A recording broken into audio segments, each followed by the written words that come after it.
आखिर क्यों हमें अपने देश से बाहर जाते ही अपनी घड़ी का टाइम वहाँ के टाइम के अनुसार बदलना पड़ता है? अब आप कहेंगे कि वहाँ के स्टैंडर्ड टाइम के अकॉर्डिंग हमें चलना होता है, लेकिन क्या होता है ये स्टैंडर्ड टाइम? क्या है आईएसटी?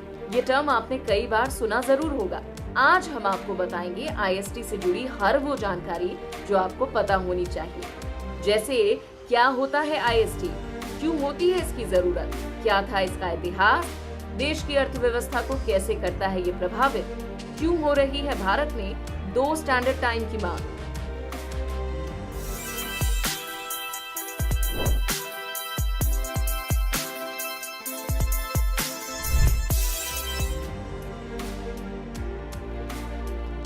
आईएसटी का फुल फॉर्म होता है इंडियन स्टैंडर्ड टाइम, जिसे हिंदी में भारतीय मानक समय कहा जाता है।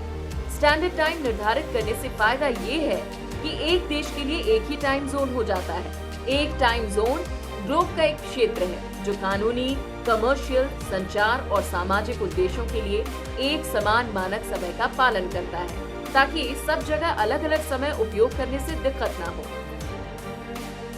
पूरी दुनिया का भी एक स्टैंडर्ड टाइम है जिसे जीएमटी यानी ग्रीनविच मीन टाइम कहते हैं। जीएमटी एक टाइम जोन निश्चित करने के लिए क्रिएट की गई एक काल्पनिक रेखा है जो यूके के लंदन से होकर गुजरती है। ग्रीनविच लंदन में है। दुनिया के सारे देशों का टाइम यहीं से निर्धारित होता है। जीएमटी को यूनिवर्सल कोऑर्डिनेट टाइम यानी यूजीटी भी कहते हैं। भारत का स्टैंडर्ड टाइम जीएमटी से 5.5 घंटे आगे है। इसका मतलब अगर लंदन में कोई मैच दोपहर 1 बजे शुरू हो तो हमें भारत में शाम 6:30 बजे शुरू होता दिखेगा। ये फर्क देशांतर रेखाओं की वजह से होता है।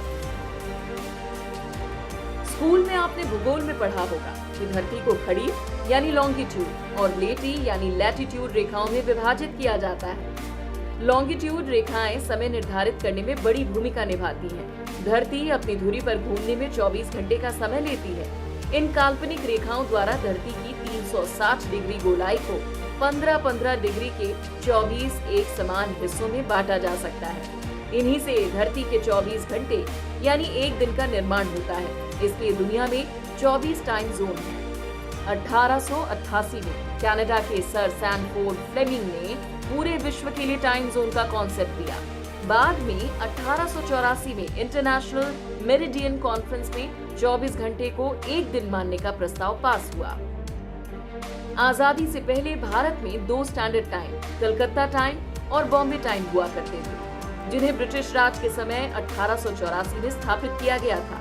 आजादी के बाद 1947 में 1 सितंबर से पूरे देश के लिए भारतीय सरकार ने इंडियन स्टैंडर्ड टाइम की घोषणा की। इसके बाद 1948 में बॉम्बे टाइम और 1955 में कलकत्ता टाइम को खत्म कर दिया गया। एक देश के लिए एक निर्धारित टाइम जोन होता है, लेकिन ज्यादा क्षेत्रफल के अनुसार कई बार ज्यादा टाइम जोन भी होते हैं। जैसे रूस में 11 टाइम जोन है। भारत में भी फिर से 2 टाइम जोन बनाने की मांग हो रही है। असम के पूर्व मुख्यमंत्री तरुण गोगोई ने नॉर्थ ईस्ट के लिए अलग टाइम जोन की मांग की थी। दरअसल भारत के पश्चिमी किनारे पर गुजरात और पूरब में अरुणाचल प्रदेश है। दोनों में करीबन 29,933 किलोमीटर की दूरी है। मतलब अरुणाचल में सूरज की किरणें गुजरात से करीबन 2 घंटे पहले पड़ती हैं और नॉर्थ ईस्ट में गुजरात से पहले अंधेरा भी हो जाता है। लेकिन टाइम जोन तो एक ही है, जिसके कारण सूरज की रोशनी और वर्क फोर्स का वहाँ सही इस्तेमाल नहीं हो पाता। वहीं एनपीएल यानी नेशनल फिजिकल लेबोरेटरी द्वारा भी 2 टाइम जोन का प्रस्ताव दिया है, जिस पर अभी कोई फैसला नहीं हुआ है। ऐसे ही इंफॉर्मेटिव वीडियोस के लिए हमें फॉलो करते रहिए। मिलते हैं आपसे अगले वीडियो में किसी नई जानकारी के साथ। Good bye.